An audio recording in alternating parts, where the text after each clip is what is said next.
और देखिए सदन की कार्यवाही शुरू हो चुकी है, सीधा रुख वहीं का करते हैं। ये लोकसभा और राज्यसभा की दो तस्वीरें आपके सामने। प्रश्नकाल क्वेश्चन 161 61 श्री रविंद्र दत्ताराम वायकर। प्रश्न क्रमांक 61।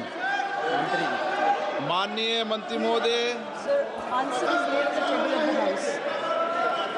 ऑनरेबल मेंबर, प्लीज अध्यक्ष महोदय,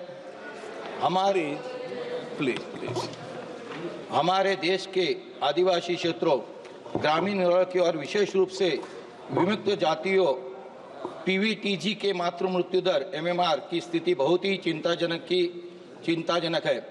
कुपोषण, स्वास्थ्य सेवाओं की कमी और दूर दराज के इलाकों में अस्पतालों तक पहुंचना न होना इस समस्या को और गंभीर बना रहा है।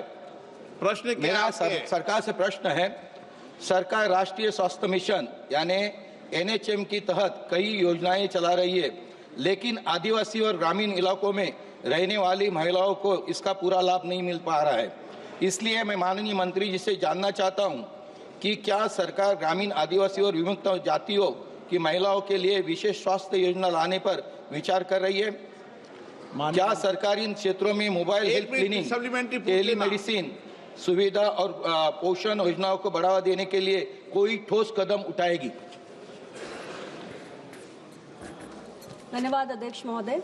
आपके माध्यम से सबसे पहले तो मैं माननीय सदस्य को और इस सदन को ये सूचित करना चाहती हूँ कि जहाँ तक एमएमआर का विषय है और आईएमआर का विषय है, भारत ने दुनिया के तुलना में बहुत बेहतरीन प्रगति की है। जहाँ पिछले 30 वर्षों में 1990 से लेकर 2020 के बीच में global rate of decline for MMR 42% रहा है, वहीं भारत के अंदर ये 83% तक पहुंचा है।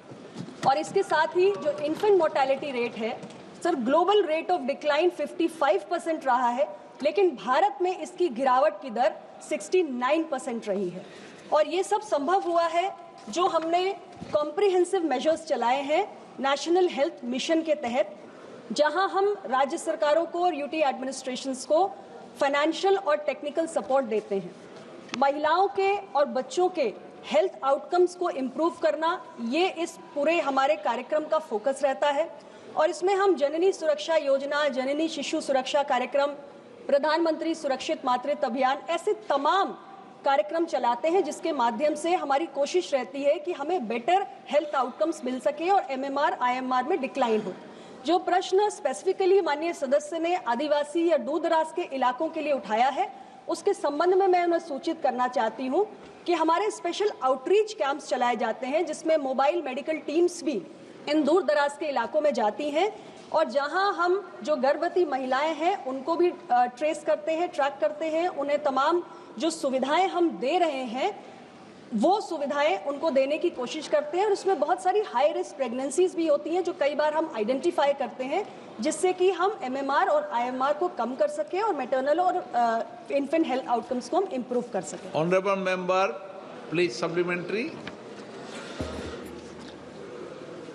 अध्यक्ष महोदय, स्पाइनल मस्कुलर एट्रोफी एक दुर्गम और गंभीर बीमारी है जिसमें नसों और मांसपेशियों का आपसी संपर्क टूट जाता है। ड्यूकेन मस्कुलर डिस्ट्रॉफी यानी डीएमडी जीवन की गुणवत्ता को प्रभावित करने वाली दुर्लभ बीमारियों में से एक है। मांसपेशियों की कमजोरी के कारण बनने वाली इस समस्या के शिकार लोगों के लिए जीवन के सामान्य कामकाज कहीं कठिन हो जाती है। ये दोनों बीमारी न केवल बच्चों के लिए बल्कि उनके माता पिता के लिए जीवन भर का संघर्ष बन जाती है। स्पाइनल मस्कुलर एट्रोफी यानी एसएमए और ड्यूकेन मस्कुलर डिस्ट्रॉफी यानी डीएमडी जैसी बीमारियों में पीड़ित बच्चों के इलाज की समस्या बेहद गंभीर है। ये बीमारियां 5 वर्ष के कम उम्र के बच्चों को प्रभावित करती है, लेकिन इसके उपचार के लिए उपलब्ध जीन थेरेपी और अन्य दवाइयां अत्यंत महंगी है, जिसकी लागत 2 से 3 करोड़ प्रति वर्ष प्रति बच्चा तक पहुंच जाती है। इतनी महंगी दवा के कारण एक सामान्य और गरीब परिवार के बारे में सोच नहीं सकता और उपचार के अभाव में कई बच्चों की मृत्यु हो जाती है।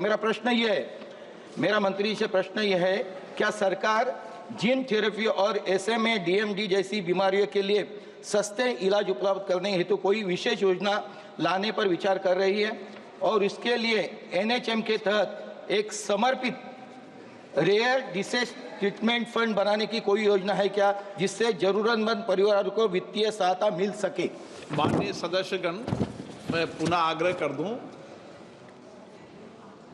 सभी नए पुराने अनुभवी आप अगर लिखकर भी लाए ना प्रश्न पूछने के लिए तो संक्षिप्त में लेकर आए और माननीय मंत्रीगण से भी अपेक्षा रहेगी वो उनका संक्षिप्त में जवाब देते हैं ताकि हम ज़्यादा